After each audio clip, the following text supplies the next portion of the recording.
வணக்கம். செந்தமிழருவி நேயர்கள் அனைவருக்கும் ஆங்கில புத்தாண்டு தின நல்வாழ்த்துக்கள். இந்த புத்தாண்டில் உங்களுடைய எண்ணங்களும் ஆசைகளும் ஈடேறட்டும், இறைவனுடைய கருணையால் நல்லன எல்லாம் நடக்கட்டும் என்று நானும் இறைவனை பிரார்த்தனை செய்து கொண்டு அனைவருக்கும் எனது ஆங்கில புத்தாண்டு நல்வாழ்த்துக்களை மீண்டும் தெரிவித்துக் கொள்கிறேன். இன்றைக்கு நாம் பார்க்க இருக்கக்கூடிய பாசுரம் ஆண்டாள் நாச்சியார் அருளி செய்திருக்கக்கூடிய திருப்பாவை 17ஆம் நாள் பாசுரம். ஒரு வழியாக ஆண்டாள் நாச்சியார் வாயிற்காவலனை கேட்டு அனுமதி பெற்று நந்தகோப்பனுடைய மாளிகைக்கு தோழியரோடு செல்கின்றாள். இப்போது கண்ணனுடைய குடும்பத்தினர் அனைவரையும் எழுப்புகின்றாள். நந்தகோப்பன், யசோதை, பலராமன், கண்ணன் என்று ஒவ்வொருவராக ஆண்டாள் எவ்வாறெல்லாம் சொல்லி எழுப்புகின்றாள், அவர்களுடைய புகழை உயர்வுகளை சொல்லி எப்படி எழுப்புகின்றாள் என்பதை பார்க்கலாம். முதலில் பாசுரத்தை பார்த்துவிட்டு வரலாம். அம்பரமே தண்ணீரே சோரே அறம் செய்யும் எம்பெருமான் நந்தகோபாலா எழுந்திராய், கொம்பனார்க்கு எல்லாம் கொழுந்தே குலவிளக்கே எம்பெருமாட்டி யசோதாய் அறிவுராய், அம்பரம் ஊடறுத்து ஓங்கி உலகளந்த உம்பர்கோமானே உறங்காது எழுந்திராய், செம்பொற்கடலடி செல்வா பலதேவா உம்பியும் நீயும் உறங்கேலோர் எம்பாவாய் என்பது ஆண்டாள் நாச்சியார் நமக்கு அருளி செய்திருக்கக்கூடிய திருப்பாவை 17ஆம் நாள் பாசுரம். இந்த பாசுரத்தில் ஆண்டாள் நாச்சியார் முதலில் நந்தகோப்பனை எழுப்புகின்றாள். கண்ணனுடைய தந்தையாக விளங்கக்கூடிய நந்தகோப்பனை எப்படி பெருமையாக சொல்லி எழுப்புகின்றாள் என்றால், அம்பரமே தண்ணீரே சோரே அறம் செய்யும் எம்பெருமான் நந்தகோபாலா எழுந்திராய். இந்த நந்தகோபாலன் இருக்கின்றாரே, அவர் கொடைத்தன்மை மிக்கவர். என்னவெல்லாம் கொடுக்கின்றார், அழகிய ஆடைகள், தண்ணீரும் உணவும் எங்களுக்கு அருளாக அளித்திடும் தலைவனே எழுந்திராய் என்று கூறுகிறாள். நீங்கள் தானம் கொடுப்பதில் சிறந்தவர், ஆனால் தானம் கொடுப்பவருக்கும் தானம் பெறுபவருக்கும் அளவற்ற புண்ணியத்தை தரக்கூடிய தானம் ஒன்று உண்டு. அதுதான் எங்களுக்கெல்லாம் அருள் செய்ய நீர் வழங்க வேண்டிய தானம் நாராயணமூர்த்தி தானம். நீங்கள் அந்த கண்ணனை எங்களுடன் அனுப்பி வைக்க வேண்டும்.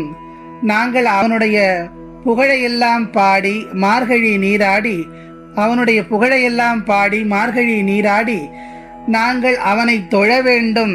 அந்த நாராயணமூர்த்தி தான் தங்களிடம் கிருஷ்ணனாக தோன்றி இருக்கிறார். அவருடைய அருளையே நாங்கள் வேண்டி விரும்பி வந்திருக்கிறோம். தட்டாமல் அவரை எங்களுடன் வர அனுமதிக்க வேண்டும் என்று ஆண்டாள் முதலில் வேண்டுகின்றாள். ஆண்டாளும் அவளுடைய தோழிகளும் கண்ணனின் அருள் வேண்டி வந்திருப்பதாக சொன்னதும் நந்தகோப்பனுக்கு மறுக்க முடியவில்லை. ஆனால் பாவம், அவரால் என்ன செய்ய முடியும்? கண்ணன் யசோதையின் செல்லப்பிள்ளை ஆயிற்றே, அவளுடைய அனுமதி அல்லவா வேண்டும். எனவே நந்தகோப்பர் அவர்களிடம் யசோதையை பார்க்கும்படி சொல்லி அனுப்பிவிடுகின்றாள். உடனே ஆண்டாள் நாச்சியார் தோழியர்களை எல்லாம் அழைத்து கொண்டு யசோதை இருந்த அறைக்கு செல்லுகின்றாள். இப்போது யசோதையை எப்படியெல்லாம் புகழ்ந்து அழைக்கின்றாள் என்பதை பார்க்கலாம். கொம்பனார்க்கெல்லாம் கொழுந்தே குலவிளக்கு எம்பெருமாட்டி யசோதாய் அறிவுராய் என்று சொல்லுகின்றார்.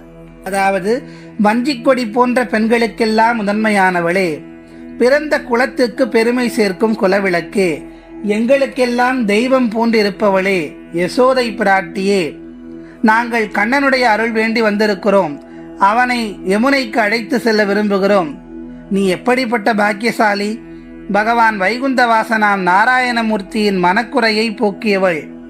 ஆம், தனக்கு ஒரு தாய் இல்லையே என்ற குறை பகவானுக்கு இருந்தது.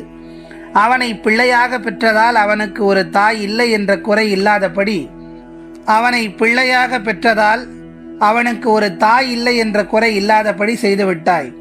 உன்னை விடவும் இந்த உலகத்தில் பாக்கியசாலி வேறு யார் இருக்கிறார்கள்? கண்ணனின் அருள் வேண்டி வந்திருக்கும் நாங்கள் அவனை யமுனைக்கு அழைத்து சென்று நீராட விரும்புகிறோம். தடை சொல்லாமல் எங்களுடன் அனுமதிக்க சம்மதம் தெரிவிக்க வேண்டும் என்று கேட்கின்றாள். இந்த பாசுரத்திலே ஆண்டாள் நாச்சியார் யசோதையை குலவிளக்கே, அந்த ஆயர் குலத்திற்கெல்லாம் குலவிளக்காக இருக்கக்கூடியவள் என்று சொல்லுகின்றாள். ஏற்கனவே முதல் பாசுரத்திலேயே ஏறார்ந்த கண்ணி யசோதை இளம் சிங்கம் என்று குறிப்பிட்டிருப்பார்.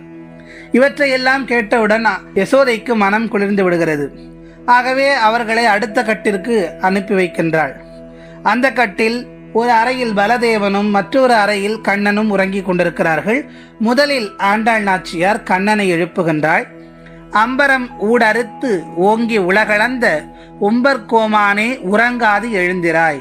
கண்ணனை எழுப்புகின்ற போது எப்படி சொல்லுகிறான் என்றால், அந்த வாமன அவதாரத்தை மீண்டும் இங்கே குறிப்பிட்டு காட்டுகின்றாள். ஓங்கி உலகளந்த உத்தமன் என்று தன்னுடைய 3வது பாசுரத்திலே சொன்ன ஆண்டாள் நாச்சியார் இந்த 17வது பாசுரத்திலேயும் அதை குறிப்பிட்டு சொல்லுகின்றார். அம்பரம் ஊடறுத்து, அம்பரம் என்றால் இந்த ஆகாயம் இருக்கிறதே, அந்த ஆகாயத்தையே ஊடுருவிக்கொண்டு அதை அறுத்து தன்னுடைய திருவடிகளால் ஓங்கி உலகை அளந்த உத்தமன் என்று சொல்லுகின்றாள். இதே போன்று தன்னுடைய 24வது பாசுரத்திலேயும் இந்த வாமன அவதாரத்தை பற்றி ஆண்டாள் நாச்சியார் சொல்லியிருப்பார். அதை 24வது பாசுரத்திலே பார்க்கலாம்.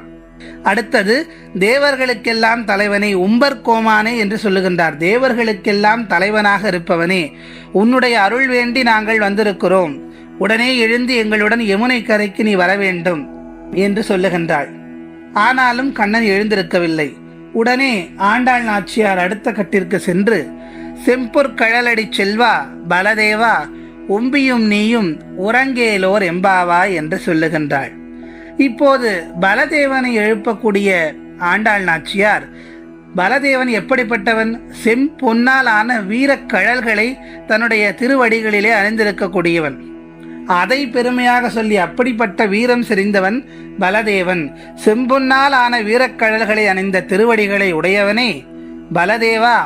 உம்பியும், உம்பியும் என்றால் உன் தம்பி என்பது உம்பி என்று ஆகிவிட்டது. ஆகவே உன் தம்பியும் அவனுடைய சொல்படி நடக்கும் நீயும் சீக்கிரம் எழுந்து எங்களுடன் வர வேண்டும் என்று கேட்கின்றாள் ஆண்டாள் நாச்சியார்.